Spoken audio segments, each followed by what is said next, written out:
one of the main researchers of Judeo-Spanish literature and poetry and music, actually, was Samuel Armistead. So he wrote a whole series from the University of California Press, and he wrote in the book that I show the cover, The Folk Literature of the Sephardic Jews. It's based on what are called the chapbooks of a Sephardic Judeo-Spanish musical minstrel called Yaakov Abraham Yonah.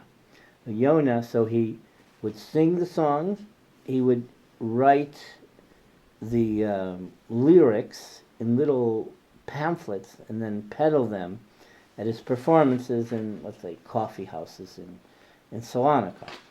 Now, so Armistead analyzed in several books many of Yonah's songs, ballads, romances, and later on in New York, a Jewish Sephardic Hispanist, Meir Benedette, he wrote Judeo-Spanish ballads from New York. Although not all were collected in New York, but they were based on a lot of the interviews of Sephardic Jews, primarily in Europe, who gave examples of the various ballads. I gave you one example of a ballad. And here's some analysis, but it's in English, so you'll understand most of this. La Sierpe del Rio, the river snake. This ballad was cultivated and told in Salonika. Uncle and nephew go wandering through the fields. They approach a palace or a castle. They are drinking wine and wagering as to which of them will kill or subdue the river snake, or the old woman of the river. One of them will use a sword, the other an iron knife. Further along the way, in Antequera, there is a mill that will not turn with water or wine, but which turns with the blood of little children, little orphans, little children. This is the opposite. This is probably a paganistic custom that the Jews are repeating. Okay, I don't know of any blood libel that was instigated because of this, or the Jews were never blamed for this. But it's interesting. It's a double take on a blood libel narrative.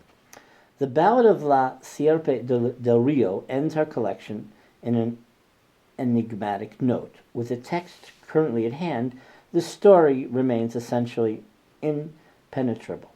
The uncle, the nephew pair recall heroic figures of the Carolingian romances, yet they can hardly be considered heroic, since they are all in their cups and are intemperately wagering on each other's bravery. Elsewhere, they're connected to another song. So, in short, there are various versions of the story, and it doesn't only deal with the uncle and the nephew. It deals, maybe there's a woman or a demonized woman, some magical figure and all this is like producing the evil eye. So because of all these activities and the fear of the snake, the mill isn't going to work, okay?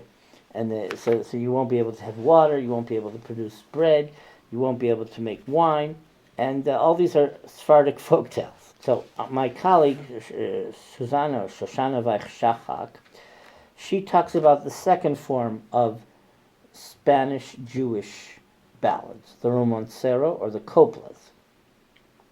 The actual performance of some romances, as in the Salonican example presented here, observe a concatenation.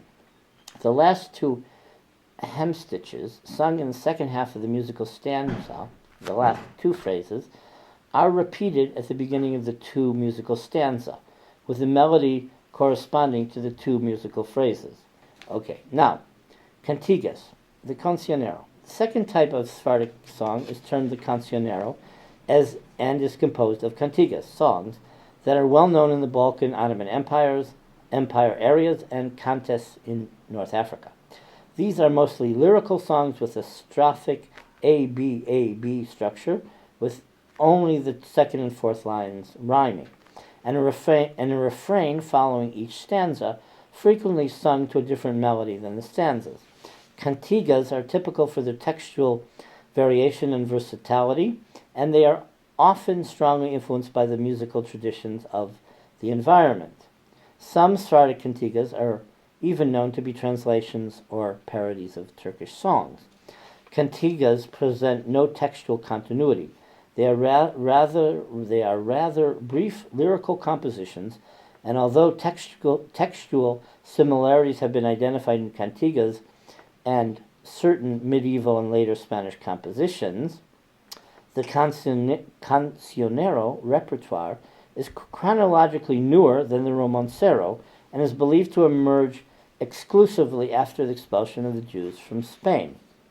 Like the romancero, the cancionero is also a repertoire sung primarily by women, but conveying a different social function.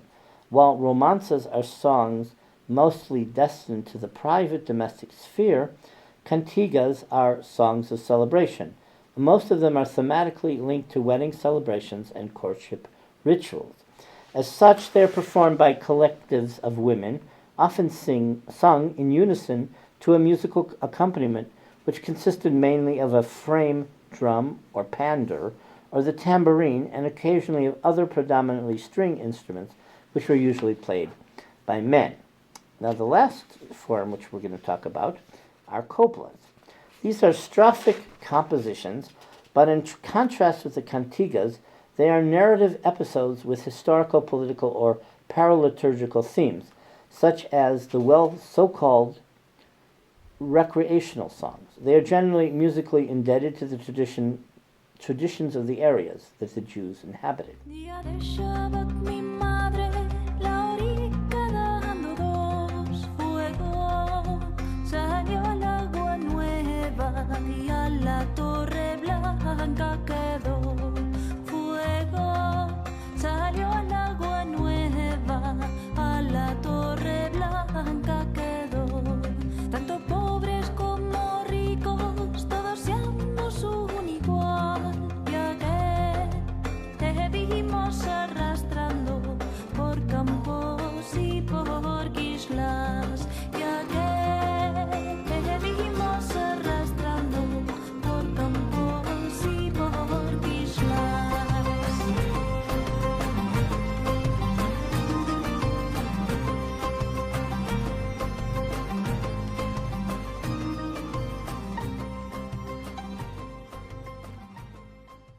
Coplas, a very vital genre within Sephardic music, experienced exceptional popularity in the 17th and 18th centuries. In the 19th century, they were composed by known authors and subsequently printed in songbooks, which contributed to their popularity, especially in these Sephardic centers of Salonika and Istanbul. The vitality of the genre is documented by the fact that there have been coplas composed up to modern time. Coplas are predominantly a male genre, as they are at least partly associated with writing and printing, unlike the romances and cantigas, which are exclusively orally transmitted by women. They are performed to instrumental accompaniment as part of religious festivals, like Coplas de Purim or Hanukkah, and both family celebrations and social occasions.